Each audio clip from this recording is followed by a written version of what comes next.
Malacanang says it will welcome what it describes as legitimate oppositionists in the 28th Congress, but will fight obstructionists. In a briefing on Wednesday, May 14, Palace Press Officer Claire Castro says President Bongbong Marcos welcomes all leaders regardless of political color.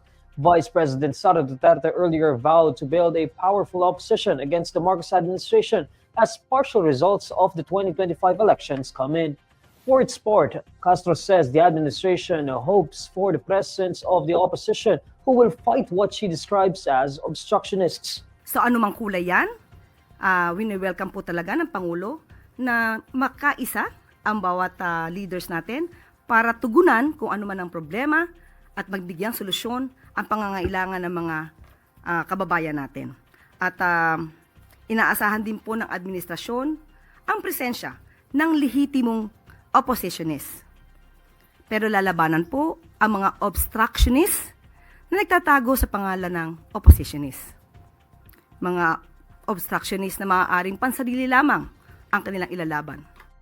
When asked to clarify, Castro says a legitimate opposition fights for the interests of the people. She points out that obstructionists only fight for their own interests. Pag sinabi natin lehitimong oppositionist, ang ipinaglalaban nila ay ang bansa, ang interes ng taong bayan, hindi ang personal na interes.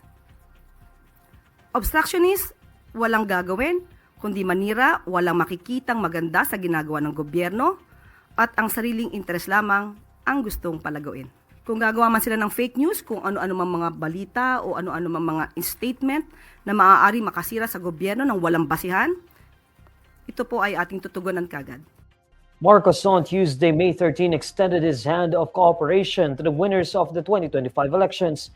Based on the partial and unofficial tally on Wednesday, half of the Magic 12 in the senatorial race are from the administration-backed Alyansa para sa Bagong Pilipinas. 3 Duterte-backed candidates are also in the winning circle. Meanwhile, former Senators Bam Aquino and Kiko Pangilinan ranked second and fifth.